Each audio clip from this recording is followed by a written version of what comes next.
It's 11/11 and a date where Fallout 4 dropped upon the world with its nukes. Yeah, I know it was in 2015. I just beat the fucking game now, though. So Everything can change in let's an instant, talk whether or about not you're ready. dudes.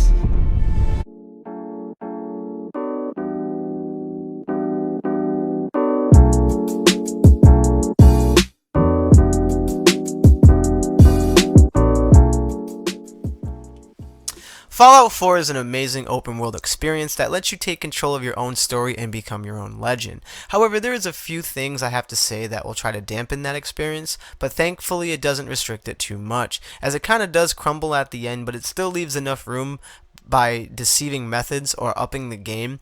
Nevertheless though, Fallout stays true to what it is at all times, so let's get into this review. By the way, there will be spoilers. We're going to break it down in various topics. The first topic is just the simple gameplay. Fallout 4 is a first and third person apocalyptic action based RPG video game where it allows you to do whatever the hell you want. Once you get through the introduction tutorial, and I myself as a living testimony to this statement, is as soon as I started my gameplay, I made it my mission to avoid the main story as much as possible, where I decided to finish every DLC before I even dive deep into the story. The main story, I should say. Playing through every DLC was amazing as it felt endless tales on top of endless tales, with each location offering something unique. At no point did I ever feel like it was becoming repetitive. Upon endless exploration and finishing each DLC, I did get the repetitiveness feeling setting in. However, this was at the point of already accumulated 40 hours of gameplay. So then I decided after I finished every DLC to continue and dive into the main story, which pushed my playthrough way past 100 hours. Jumping into the main story, it gave me fresh breath as more characters was introduced and the missions became more in depth, but it did kind of lost me, and we'll be discussing how it lost me in the story topic after I finish the gameplay topic. So let's continue. Leveling up is never a chore, nor does it feel like it takes too long until you get into the deeper levels, like around level 40. The huge skill tree that they provide upon you that you can pick through with different various perks, you can legit customize your character exactly how you want. I opted in for something that turned into a melee Hulk beast type build that can swim in the water forever. He mastered picking, computer hacking, and he was a fucking charm genius that could get you to say yes to everything.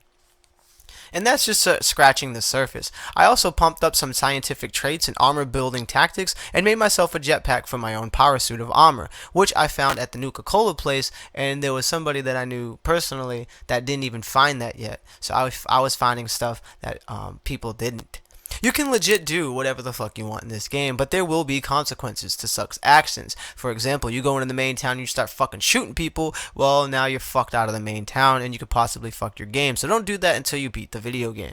The game did run flawlessly on my PS5, but let's keep in mind that this is a 2015 game running on my PS5. There was no frame drops or lags, however, it did glitch a lot. There was flying fucking cars flying out of nowhere, the AI not attacking sometimes, random spawns of spawn right in front of me instead of farther away. The NPCs overlap each other. NPCs talk over each other. Two invisible menus at some points, and at one point there was a breaking glitch where I was stuck and had to reset my checkpoint. And then there was another time I had to kill myself to get out of the spot I was trapped in, even though it was my own fault that I got in that spot, but despite the least. The graphics do look amazing for a game of a 2015 era, and it did seem like certain NPCs got better textures than the other ones, kinda like favoritism. So now that we broke down the gameplay, let's gonna get into the topic of storyline. And this is where I had my iffy gifs. All the DLCs had well-driven stories to tell, and it didn't leave much to a debatable season.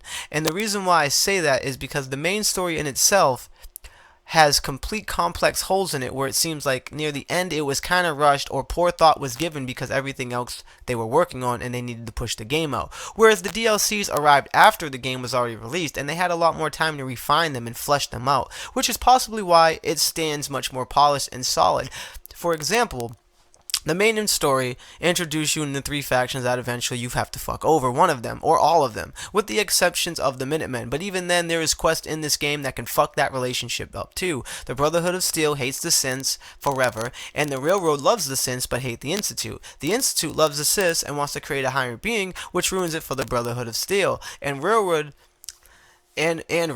So no matter who you side with, you can't con these relationships or charm your way through them into the end and it all brings into an endless war, and there's no way to glitch the game.